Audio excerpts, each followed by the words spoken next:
बिस्मिल्लाहिर्रहमानिर्रहीम। आज का जो टॉपिक है वो है एक्टिव रेक्टिफिकेशन यानी AC to DC conversion. AC to DC conversion हम बात कर रहे हैं एच ब्रिज के बारे में कि एच ब्रिज दो काम करता है, डीसी टू एसी और एसी टू डीसी। इस वक्त जो हम बात करने लगे हैं वो एसी टू डीसी कन्वर्जन की बात कर रहे हैं थ्रू एक्टिव रेक्टिफिकेशन। इसे सिंक्रोनस रेक्टिफिकेशन भी कहते हैं।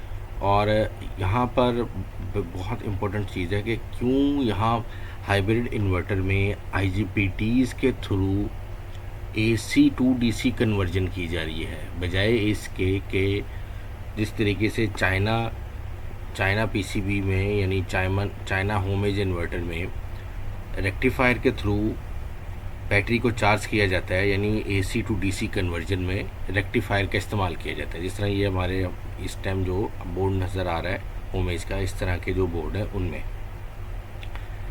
अब फॉर एग्जांपल अगर हम ब्रिज रेक्टिफायर के through AC to DC conversion करें तो हर उस एक रेक्टिफायर के अंदर 4 डायोड होते हैं। फॉर एग्जांपल अगर डायोड के वोल्टेज ड्रॉप है 0.3 वोल्ट और फॉर एग्जांपल उसमें 20 एम्पेयर करंट गुजरे तो जो वो पावर लॉस करेगा वो 6 वाट करेगा।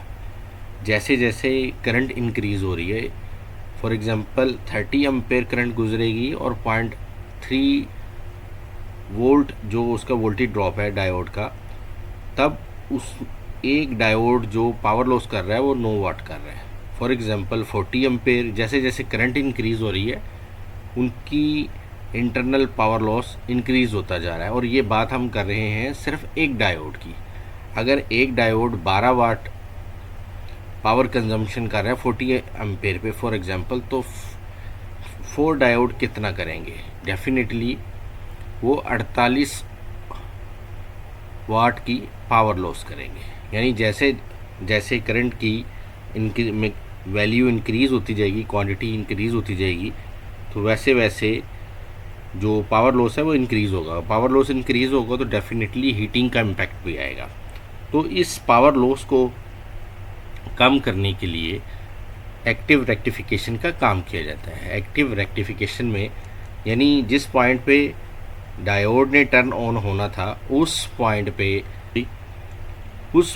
पे आईजीबीटीज टर्न ऑन हो रहे हैं with the help of controller.